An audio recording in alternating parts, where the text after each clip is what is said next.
전에 동기 목사님들 송년 예배가 있었어요.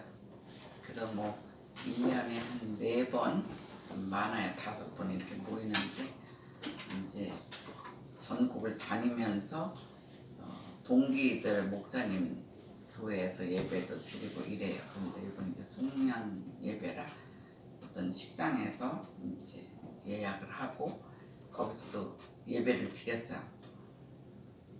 근데 막 이분 저분 이제 다 예배를 드리고 식사를 하면서 한 사람 한 사람 그동안에 있었던 일, 또 그리고 아주 기도해야 될 제목들, 이런 얘기를 나눴는데 한 목사님이 굉장히 어려움을 겪었어요. 보니까 큰 교회 부목사로 있었는데 자기 부인이 목회 시작할 때는 그래도 건강했었대요. 근데 옆에서 이제 도와주고 막 이러다 보니까 나중에 이제 몸이 너무 힘들어서 폐결핵에 걸렸대요. 근데 폐결핵에 걸려서 폐만 나빠진 게 아니라 요새는 폐결핵 걸려도 약 먹으면 대충 또 괜찮아요. 아주 독해도 2년 정도 약 먹으면 치료가 끝나고 이러는데 굉장히 이게 독했나 봐요. 그래서 막 퍼지면서 나중에 허리까지 퍼졌대. 허리에 뼈까지 결핵균이 들어가다 보니까 이게 뼈가 더 이상 잘못되면 이제 부서지고 녹아야 되고 막 이런 상황이었나 봐요. 그래서 병원에서는 그대로 약 가지고는 안 되니까 거기다가 이렇게 철을 4개 박아서 이제 척추뼈를 하여튼 허리뼈를 세우자 이렇게 이제 합의가 됐대요. 근데 그 수술이 자그만치 4번인가 했대. 4번. 그러니까 한 2번은 제대로 하고 2번은 또 병원에서 실수한 거예요. 그것도 잘한 게 아니라, 자기네도 물론 잘하려고 했지만 그렇게 하니까 4번 하니까 사람이 진짜 허리를 못 쓰죠. 이제 그러고. 근데 교회 생활은 또 해야 되고, 그러니까 너무 힘들더래. 교회 생활을 제대로 하면서 병원에 데려갈 사람도 없으니까 본인이 또 가서 수술하게 하고 또 오고 막 이러다 보니까 교회에 온전히 일할 수가 없었대요. 그래서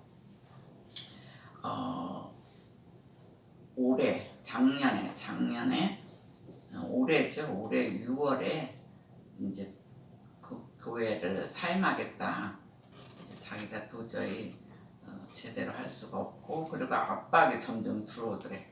그러니까 목사님들, 성도들 점점 이렇게 정말 너무 부인한테만 그 상황을 제일 알면서도 하여간 압박이 들어오고 이래서 자기가 도저히 어떻게 할 수가 없더래요. 그래서 이제 작년 이야기였나 봐요. 그래서 올해 6월에는 이제 그만두고 사임을 하겠다 이제 이렇게 하고선, 그리고 조금 자기 입장을 좀 생각해 주면 좋겠다 그러면서 6월 오는 동안은 어떻게 왔는지를 모르겠대. 교회 열심히 자기가 하고 또 부인 수술할 때 또 가보고 막 이러면서 지났다 그래요. 근데 6월이 딱 되니까 지방에서 어떤 큰 교회에서 담임 목사로 오라고 연락이 왔대요. 근데 그 동안에 이제 부인이 많이 좋아진 거예요. 점점 좀 좋아지고 이런 판인데, 거기는 이제 6월에 그만두기로 했으니까. 근데 딱 6월 되니까 어떤 교회에서 그러니까 저기 그러니까 오래된 교회였나 봐요. 그래서 담임으로 오라고 연락이 왔대요. 왔는데 거기에 담임 목사님은 연세도 되고 이제 거진 정년 퇴직도 되는데, 그분이 암으로 있었대요. 암으로 있어가지고 이제 암 투병을 하면서 1년만 더 하면서 이렇게 자기가 교회를 잘 다스리고 그러고 나서 이제 담임으로 오게 하겠다고 이제 이렇게 연락을 받았었는데, 그러면은 그렇게 하면은 그게 내년 이제 7월부터 가야지 되는 건가 봐요. 근데 그 얘기가 떨어지면서 갑자기 그 목사님이 너무 아파지면서 돌아가셨대요.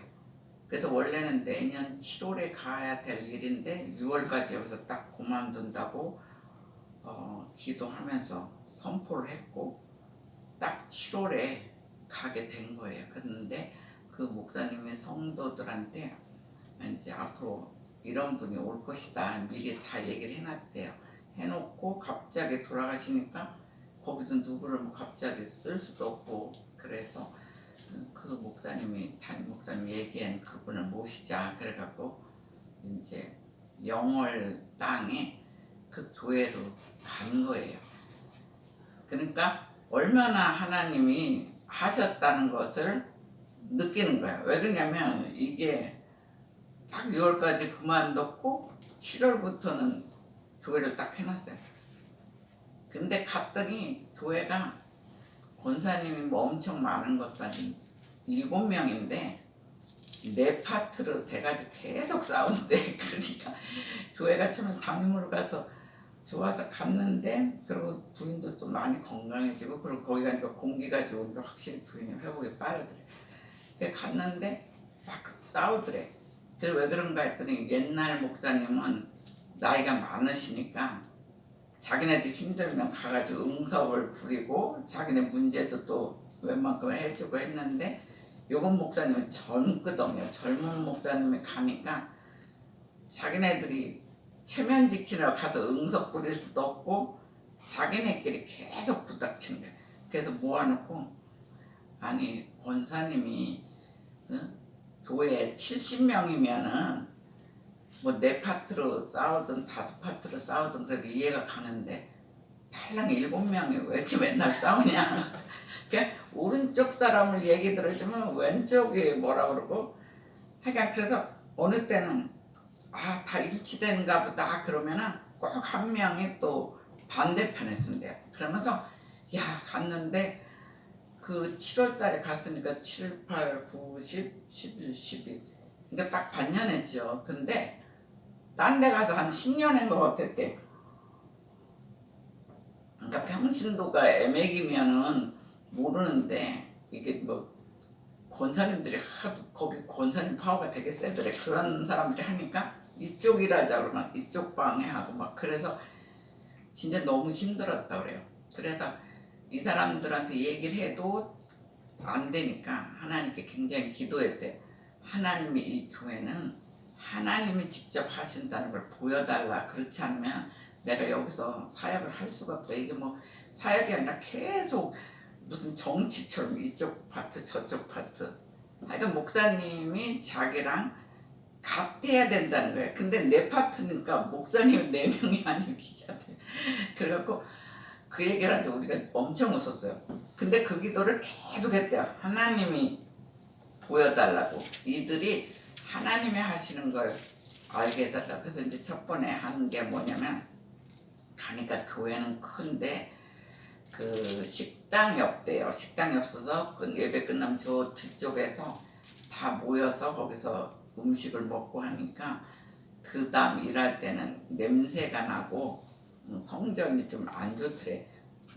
그러면서 이제 한쪽에서 장로님들이 그 전 목사님하고 못했지만 땅은 뭐 한 450평인가 땅은 넓대요. 그래서 한쪽에다가 이제 그 사람들 식사도 하고 또 어디서 오면은 잠도 잘 수 있게끔 이렇게 하자. 그래갖고 이거는 합의가 됐는데, 그러면서 이제 그러니까 권사님들 반대했다가 자기네들도 이제 괜찮겠다 하니까 이제 다 예스를 모처럼 이제 그건 예스가 됐대요. 그래서 질라고 하니까 돈이 하나도 없더래. 돈이 뭐 한 300만 원 뭐 이 정도 돈이 없대요. 그래가지고 이제 막 기도하고 이랬더니 이제 뭐 장로님들 권사님들이 돈을 내가지고 700만 원이 나왔대요. 근데 견적은 최하로 뽑아도 1,300에서 1,500만 원 들어야 이거를 이제 하나 만들 수 있었나 봐요. 그랬는데 이거 견적 내서 이렇게 또 뭐 건축가들이 하는 거 있잖아요. 그 사람들이 자기네들이 하겠다고 누가 소개해서 데리고 오니까 그거 이렇게 다 면적 뽑아주고 뭐 이것만 하는데 400만 원이 나갔대요. 400 나가니까 달랑 300 남았잖아요. 300 가지고는 뭐 1,000만 원 돈 부족하고요. 그래서 이제 막 기도했더니 이제 이거 그만해야 되나 어떻게 해야 되나 이제 막 이러고 있는데 장로님 한 분이 계속 하라고 나머지는 자기가 어떻게 해보겠다고. 그래서 일단 일을 시작하고 막 이렇게 하는데 아무래도 한 분한테 너무 부담스러운 것 같대요. 그래서 이제 열심히 막 그분들하고 같이 기도하고 자기는 새벽마다 기도하고 그랬는데 갑자기 그 영월 땅에 무슨 고속도로가 이렇게 나면서 자기네 땅을 5평을 5평을 이렇게 자르고 가야지 된다는 거예요. 그러니까 450평의 5평은 정말 표시도 안 나는 한쪽 구탱인데 거기에 이렇게 잘려 나간대. 그래서 그거 이제 도와달라고 그래서 나라에서 1,000만 원이 들어왔대. 그 5평에 대한 돈이 1,000만 원이 들어오고 울타리들이 시원찮았는데 울타리도 탄탄하게 해주고 그리고 여기가 굉장히 가파랐었대요. 가파른데 그게 시멘트라 이렇게 뭘 뿌리면 시멘트가 이제 녹아가진대요. 그래서 이거를 잘 완만하게 깔아달라고 했더니 나라에서 그걸 다 해줬대요. 그러니까 한 가지 한 가지가 자기네 교회 돈이 안 들어가게끔 그때마다 이제 다 그래서 지금 이제 식사할 수 있을 정도로 그렇게 이제 만들어졌다는 거예요.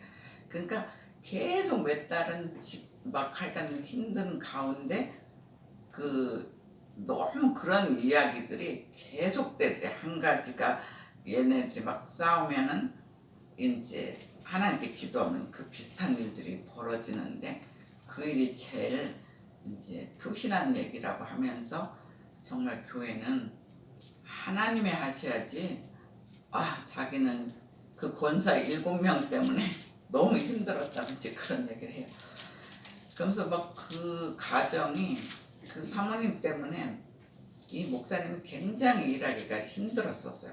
힘들어가지고 계속 고생하고 그래서 우리 동기들이 제일 많이 기도해줬던 가정인데 요번에 그래도 교회도 좋게 세우고 이렇게 했다고 이제 그 얘기를 하는데 우리가 엄청 은혜가 되더라고요. 그러면서 막 더 조금씩 그래도 목사님들이 좋았던 그런 얘기들을 들으면서 맞다. 우리가 그동안도 기도했지만 기도해서 교회는 정말 하나님이 하셔야지 하나님이 하시지 않으면 참 힘들다. 이제 이런 이제 결론이 났어요. 그래서 요번도 이제 말씀을 준비하면서 정말 우리는 하나님 은혜에 감사하는 자가 돼야 되겠다. 이제 이런 생각을 해요. 우리 역시도 1년 동안 돌볼 때 그때마다 위기도 있었고 절망의 시간도 있었지만 그래도 오늘날까지 그래도 살 수 있게끔 최소한 먹고 자는 거를 해결해 주시고 아이들도 키울 수 있게끔 이렇게 해준 것이 다 하나님의 은혜였구나 이런 생각을 들어요. 근데 오늘 본문에 사무엘하 7장은 다윗이 왕국을 새롭게 세우기 위해서 예루살렘 성을 택했다는 거예요. 많은 성 중에 예루살렘 성은 조금 밑에보다 좀 높아요. 근데 거기를 택했고 법을 준수하기 위해서 법궤를 예루살렘 성으로 이제 옮겨 놓았어요. 그래서 고대 시대는 통치자의 고유성을 확보하기 위해서 어떤 신이든지 신의 성전을 건축했어요. 그래서 다윗도 하나님의 성전을 지어서 그 신권으로 또 하나님이 원하시는 왕으로서 통치하려고 했다는 거예요. 근데 우리도 살다 보면 정말 하나님 은혜에 감사해서 하나님께 영광 돌리고 싶은 여러 가지 이야기들이 있어요. 근데 우리에게 주시는 첫 번째 메시지는 뭐냐면 너희는 하나님 은혜에 감사하는 자가 되라 이렇게 얘기하고 있어요. 하나님 은혜에 감사하는 자가 되라 그렇게 얘기해요. 3절 한번 읽어주세요. 3절. 나단이 왕께 아뢰되 여호와께서 왕과 함께 계시니 마음에 있는 모든 것을 행하소서 하니라. 예, 여호와께서 다윗 왕과 함께 계신다는 거예요. 그렇기 때문에 마음에 있는 모든 것을 행하소서 이렇게 얘기하고 있어요. 그런데 다윗은 하나님께서 행하시는 역사를 알고 그때그때 감사함으로 하나님께 영광을 돌리면서 산 왕이에요. 그 중에 감사한 일은 또 뭐냐면 전쟁이 계속 많았어요. 뭐 블레셋 사람들도 쳐들어오고 막 여러 민족들이 쳐들어올 때 그 전쟁을 그때그때마다 승리로 이끌어 주신 거에 대해서 감사해요. 전쟁 한번 나서 져보세요. 지면은 완전히 그 백성들이 노예처럼 되잖아요. 근데 그때마다 승리를 주신 주님께 감사했고 또 하나는 왕으로 택하여 주신 하나님의 은혜에 감사했어요. 그러니까 그 당시 왕이 안 되고 사울 왕이 계속되면 다윗은 어쩌면 더 지쳐서 나중에 죽을 수도 있어요. 근데 결국은 하나님께서 다윗에게 손을 들어주시고 그를 택하셔서 왕으로 만들어 주셨다는 거예요. 그래서 하나님은 우리 인생이 다윗처럼 하나님 은혜 위에 세워지기를 원한다는 거예요. 우리 마음대로 하는 것이 아니라 하나님의 그 은혜에 세워지기를 원하신다는 거예요. 그건 뭐냐면 하나님의 무한한 능력. 그러니까 자신의 경험이나 뭐 지식이나 불을 바탕으로 세우기를 원하지 않는다는 거예요. 어느 때는 일을 하다 보면 자기의 경험, 지식이 필요해 없는 건 아니에요. 완전히 무지하면 힘들어요. 그렇지만 자신의 경험, 지식, 부를 바탕으로 세우기를 원하지 않는다는 거예요. 그러니까 하나님의 무한한 능력으로 일하기를 원하세요. 그리고 하나님의 뜻대로 일하기를 원한다는 거예요. 근데 여러분들은 어떻게 일을 하고 있는지 한번 생각해 봐야 돼요. 되게 직장을 다닌다든가 사업을 한다든가 하는데 정말 하나님의 능력으로 하나님의 지혜로 내가 일을 하는가 아니면 내 지식으로 지금까지 일을 했는가 그리고 그것이 과연 하나님 뜻인가 이렇게 생각하면서 살았는지 알라는 거예요. 근데 하나님의 은혜에 감사하는 자에게는 특히 세 가지 축복을 줬어요. 아까 3절에 읽은 것처럼 첫째는 하나님의 함께 하심이에요. 하나님이 함께 하면 안 되는 게 없어요. 정말 사망과 같은 일도 이렇게 돼요. 아까 그 목사님 보세요. 6월까지 딱 그만둔다고 했는데 누가 7월부터 바로 일이 들어올지 어떻게 알았겠어요. 그래서 자기가 이쪽 교회에서 막 뭐라고 할 때는 그냥 6월까지 그만두고 공기 좋은 데 가서 부인을 완전히 고친 다음에 사역지가 없으면 동기 목사님들 제일 어려운 교회 가서 그냥 사례비 없이 봉사해야 되겠다 이렇게 이제 마음을 가졌다고 그래요. 그런데 하나님이 함께 하시니까 내년 7월에 들어갈 때 딱 6월에 그만두고 7월부터 할 수밖에 없는 그 일부터도 그 교회에서는 너무 놀랐다고 그래요. 진짜 그 목사님이 1년 앞으로 들어왔잖아요. 그래서 하나님이 하시는 거예요. 우리 인생은 하나님이 함께 하시면 그런 축복이 대단한 거죠. 하나님이 함께 하시는 축복. 하나님의 은혜에 감사하는 자는 하나님이 함께 하신 축복, 임마누엘 축복이죠. 그렇게 하셨고, 두 번째는 9절에 9절 한번 읽어주세요. 9절. 내가 내가 가는 곳에서 모든 곳에서 내가 너와 함께 있어. 내 모든 너는 것을 내 항상 앞에서 내 앞에서 멸하였으며 땅에서 위대한 자들이 땅을 같이 내 이름을 위대하게 만들어 주리라. 만들어 주리라. 예, 그러니까 9절에서는 내 이름을 위대하게, 그러니까 내 이름을 존귀케 하시겠다는 거예요. 그러니까 하나님의 은혜에 감사하면, 자기가 그렇게 살면 자녀들한테도 그런 축복이 들어가요. 자기 이름뿐만이 아니라 자녀도 물론 하나님의 은혜에 감사한 자가 돼야 되죠. 근데 그 자녀들 또한 이름을 존귀케 하는 복을 주신대요. 그러니까 굉장히 감사한 거잖아요. 우리 대에서 끝나는 게 아니에요. 축복은 우리 대에서 끝나면 어쩌면 축복을 못 받은 가정이 될 수가 있어요. 근데 자녀 대대손으로 이름을 존귀케 하시는 축복을 주신대요. 그러니까 은혜 감사하는 걸 부모가 모범으로 살면 자녀는 그거를 본받아 살아요. 그래서 지금은 어리지만 나중에는 이름을 존귀케 하시는 축복을 주신대요. 그리고 세 번째는 대적에게서 벗어나 평안케 되는 복을 주신대요. 그게 11절에 나와 있어요. 11절 한 번 더 읽어주세요. 전에 내가 사실에게 명하여 내 백성 이스라엘을 다스리는 때와 같이 하고 너를 모든 원수에게 벗어나 편히 쉬게 하리라. 여호와가 또 내게 이르노니 여호와 너를 위하여 집을 짓고 너를 모든 원수에게서 벗어나 편히 쉬게 하리라 그랬어요. 그러니까 정말 특히 이제 사업하시는 분들은 사업하다 보면 대적들이 많이 일어나요.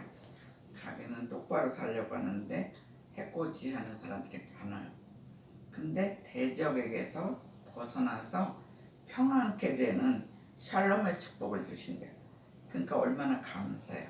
하나님의 은혜에 감사하기만 해도 하나님의 함께 하시는 임마누엘 축복, 또 본인의 이름을 존귀케 하시는 복, 그리고 더 나아가서 대적에게서 벗어나 평안케 되는 샬롬의 축복을 저와 여러분이 다 받으시기를 주의 이름으로 축원합니다. 아멘. 예, 우리에게 주시는 두 번째 메시지는 너희는 하나님께 순종하는 자가 되라 그랬어요.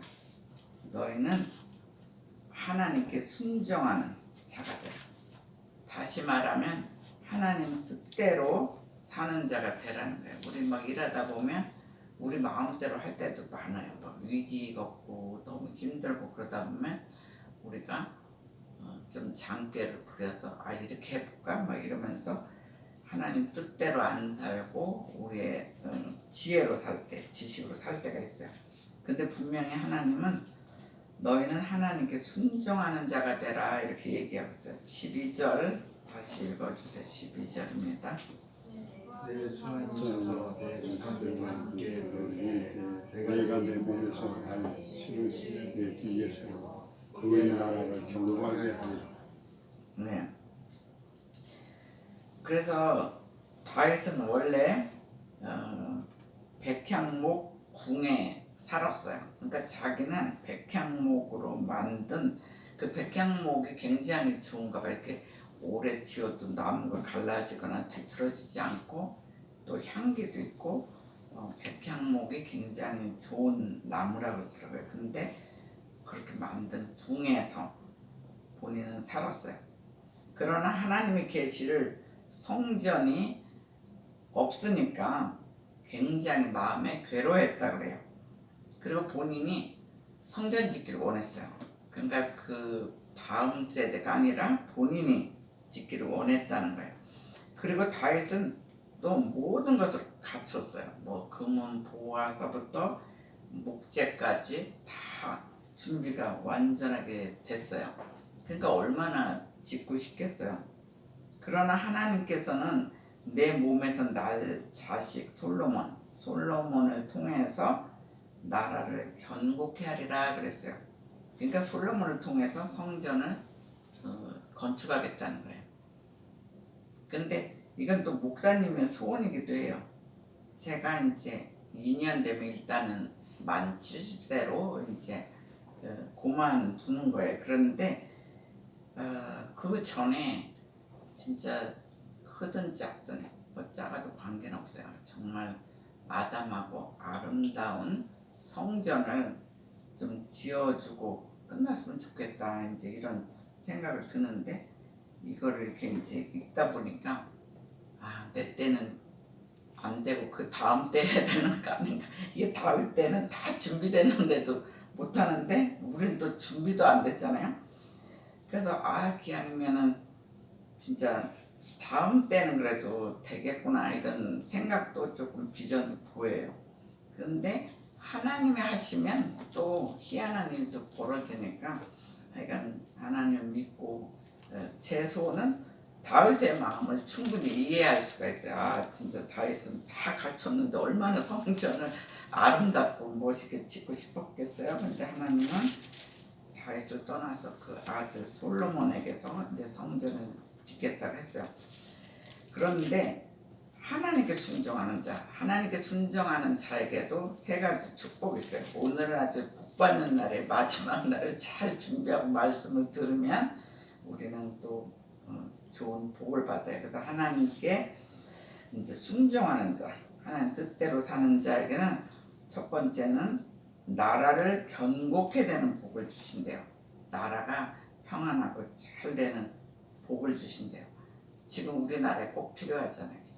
우리나라는 막 경제도 힘들고 막 죄진 사람도 그냥 통과되고 뭐가 어떻게 들어가는지 하도 막 저한테는 이쪽 편 저쪽 편 해가지고 하도 막 메시지가 들어오니까 너무 들으니까 안 들으려도 계속 들어오니까 나중에는 혼동이 와요. 이게 좋은 놈이야 이게 나쁜 놈이야 알 수가 없을 정도로 막 들어와요. 근데 그래도 지혜로운 것은 하나님 쪽에 손들면 그게 맞는 답이에요. 그래서 진짜 나라를 어느 때보다 우리가 나라를 견고케 되는 복을 받아야 되겠다 이런 생각이 들어요. 그리고 두 번째는 하나님은 솔로몬에게 아버지가 되고 또 솔로몬은 하나님께 아들이 되는 복을 주시겠대요. 그게 뭐냐면 부자 관계를 맺겠다는 거예요. 그러니까 너가 하나님께 순종하면 부녀관계, 부자관계를 맺겠대요. 우리가 하나님 뜻대로 살려고 노력만 하면 나라도 견고해지고 또 하나님과 부자관계, 부녀의 관계를 맺겠대요. 그러니까 그건 굉장한 거잖아요. 이 땅에 살 때도 고아와 부모가 있는 거는 완전히 틀려요. 고아들은 공부하고 싶어도 공부도 못하고 거기서 힘이나 세야 그나마 잘 얻어먹더라고요. 힘이 약하면 두드려 맞고 제대로 먹지도 못하고 이렇게 커요. 근데 하나님이 아버지가 되어주신대요. 그런 축복을 준대요. 그리고 세 번째는 내 집과 내 나라가 영원히 보존된대. 그러니까 우리 집뿐만이 아니라 나라까지 영원히 보존되고 내 위가 영원히 견고하리라 그랬어요. 16절 한번 읽어주세요. 16절에 그렇게 나와 있어요. 16절. 내 앞에서 영원히 보존되고 내 왕이 영원히 경하리라. 예, 분명히 제가 얘기하는 게 아니라 성경 말씀에 분명히 내 위 영원히 견고하리라. 그러니까 다윗을 통해서 계속 나가다가 나라가 없어지기도 했지만 결국은 예수님을 통해서 지금도 영원히 견고한 것, 그것이 지금 실제로 이루어졌어요. 그래서 우리 역시 하나님께 순종하라는 거예요. 다윗을 통해서 너희를 보았잖냐. 그러니까 너희 역시 하나님께 순종함으로 너희 가정뿐만이 아니라 나라가 영원히 보존되는 복을 누릴 수 있게 해주신다는 거예요. 그래서 산돌교회와 저와 여러분들은 특별히 하나님께 순종함으로 2020년도는 더욱더 가정과 나라까지 자녀들까지 영원히 보존되는 축복을 받으시기를 주의 이름으로 축원합니다. 아멘. 예, 마지막 메시지는 너희는 하나님께 성실한 자가 되라 그랬어요. 너희는 하나님께 성실한 자가 되라. 8절 읽어주세요. 너희는 하나님께 성실한 자가 되라. 그러므로 이제 내 종 다윗에게 이와 같이 말하라. 만군의 여호와께서 이와 같이 말씀하시기를 내가 너를 목장 곧 양을 따르는 데에서 데려다가 내 백성 이스라엘의 주권자로 삼고. 예, 다윗은 어려서부터 목장에서 양을 이렇게 가르치고 양들을 돌보는 그 목자를 썼어요. 굉장히 그러니까 그때는 그게 좋은 뜻이 아니라 부모한테도 제일 쉬운 자식. 그러니까 막 부모가 볼 때도 얘는 뭐가 될 것이다 이렇게 믿었던 애들이 아니에요. 그러니까 장자를 믿었고, 그러니까 이 다윗은 그냥 목자만 돼서 그 양이나 잘 키워라 이제 이런 뜻으로 한 거예요. 그렇지만 하나님은 그 작은 일이지만 그 아이가 얼마나 성실하게 정말 잘 돌보는지 그런 걸 다 보고 또 백성들을 키울 수 있게끔 양 가지고 쉽게 말해서 연습 게임 한 거예요. 양을 잘 돌보면 양들은 또 이렇게 가다가 확 뒤집어지면 못 일어난대요. 이 털이 하도 무겁고 이래가지고 뒤집어지면 막 햇빛에도 힘들고 뒤집어졌을 때 뭐 이리떼들이 와가지고 물어갈 수도 있고, 그 목자가 이렇게 다시 뒤집어 놓지 않는 한 얘네들은 이제 죽는 거예요. 그러니까 그런 양들 일일이 돌보고 또 막 이리가 오면은 이제 이렇게 회초리 같은 거로 또 걔네들 쫓아주고, 그러니까 어려서부터 그 훈련을 했고 그만큼 정말 그 백성을 다스리는 그런 거 할 때부터 주님께서 성실한 걸 본 거예요. 그냥 갑자기 왕이 된 게 아니라 어려서부터 훈련되고 나중에는 정말 나라를 맡길만 하다. 얘는 성실하다. 부모한테도 효도하고 또 하나님께서 순종하는 성실한 자다. 그래서 이제 택함을 받은 거예요. 그때부터 이제 하나님은 이미 본 거예요. 내가 너를 목장에서부터 보았고 양떼를 따르는 데서 이렇게 데리고 와서 이스라엘의 주권자로 삼았다 그래요. 그러니까 여러분들도 지금 하나님이 나를 보고 계신다고 느껴야 돼요. 그냥 하루하루가 그냥 아무렇게 사는 게 아니라 하루하루를 성실하게 살면 이 작은 일에서 더 큰 일을 맡겨주시는 거예요. 그 안에 우리가 들어가야 돼요. 그러니까 삶도 안 믿는 사람보다 더 성실하게 살아야 돼요. 그래서 사울이 처음에는 하나님께 성실했어요. 아무렇게나 산 게 아니에요. 자기가 뽑힐 때 자기는 작은 자요.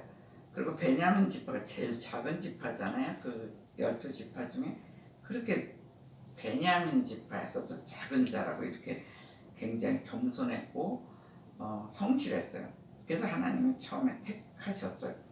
그렇지만 마지막 때는 이 사람은 점점 변질이 돼서 자신과 자신의 가정만을 생각했다는 거예요. 그 외에는 생각하지 않아요. 우리도 어떻게 힘들면 가정까지 어떻게든지 지키려고 막 이렇게 노력하는 그런 것도 있죠. 근데 거기에 비해서 다윗은 어땠냐면 자신도 돌보고 나라까지 굉장히 신경을 썼다는 거예요.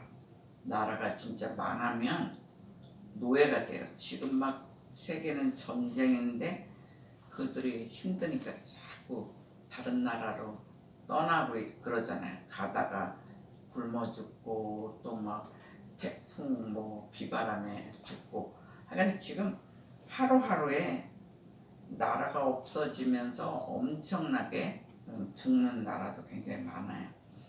근데 다윗은 나라를 잘 지키기 위해서 기도했고 성실했다는 거예요.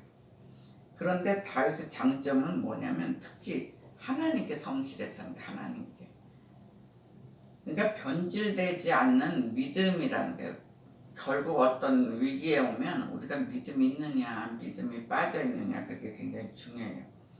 그래서 우리들도 어떤 상황이 오든지 상황에 따라서 변질되지 않는 그 성실한 믿음을 가져라 이렇게 주님께서 말씀하고 있어요.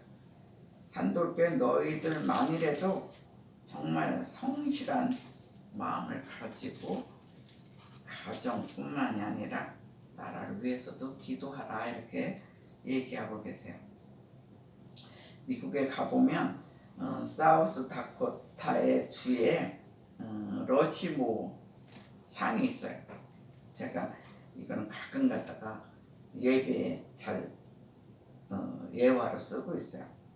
근데 러시모 산에는 여러분이 알다시피 역대 미국 역사상 가장 훌륭한 4명의 대통령 얼굴이 산에 막 큰 산을 이렇게 조각이 돼 있어요. 그 대단한 거잖아요. 정말 미국이 얼마나 크고 대통령도 많은데 그 중에 4명이 뽑혀서 얼마나 위대하면 그들이 조각을 했어요. 조지 워싱턴, 거기다 토머스 제퍼슨, 그리고 우리가 아는 루즈벨트 대통령, 더 나가서 에브라햄 링컨 대통령도 대단하잖아요. 그때 막 흑인과 백인은 완전 사람 취급도 안 했잖아요. 근데 백인도 동등하게 그들의 인권을 존중해 준 대통령이 링컨이잖아요. 그러니까 얼마나 핍박도 많이 받았어요. 그냥 쉽게 해서 그렇게 통과된 건 아니에요. 그러다 보니까 지금은 흑인들도 장관도 되고 그 회사 같은 데서도 높은 지위에 지금 살 수 있는 거잖아요. 그들이 위대한 인물로 새겨줄 수 있었던 거는 하나님께 대한 사랑이에요. 하나님께 사랑을 많이 받으니까 그 나라의 백성들도 사랑으로 키우고 싶은 거죠. 하나님께 대한 사랑 그리고 순종 때문이라는 것을 우리가 알 수가 있어요. 그들의 공통점은 일평생 성실했다는 가정뿐만이 아니라 나라를 위해서 정말 성실하게 일한 것을 볼 수가 있어요. 그리고 또한 하나님께 사랑을 너무 많이 받아서 하나님께 감사하는 생활을 했다는 거예요. 그래서 우리가 알다시피 조지 워싱턴은 대통령으로 취임하는 자리에서 성경이 아니면 세계를 다스릴 수 없다 이렇게 얘기를 해요. 그냥 자기의 머리로는 세계를 다스릴 수도 없고 그 미국이라는 나라를 다스릴 수 없다는 거예요. 그러면서 최초의 성경에 손을 얹고 선서를 했어요. 그것처럼 이처럼 하나님 말씀에 대한 그 위대한 감사, 순종, 성실함이 위대한 인생을 만든다는 거예요. 그러니까 여러분의 자녀를 위대한 사람으로 만들려면 그 3가지 법칙을 지켜야 돼요. 그래서 이러한 위대한 인생들이 또 위대한 사람들이 되시기를 주의 이름으로 축원합니다. 아멘. 네, 여러분들이 먼저 기도해서야 내가 평생 하나님 은혜에 감사했는지 순종하는 자인지 성실한 자인지 여러분들이 먼저 기도하세요.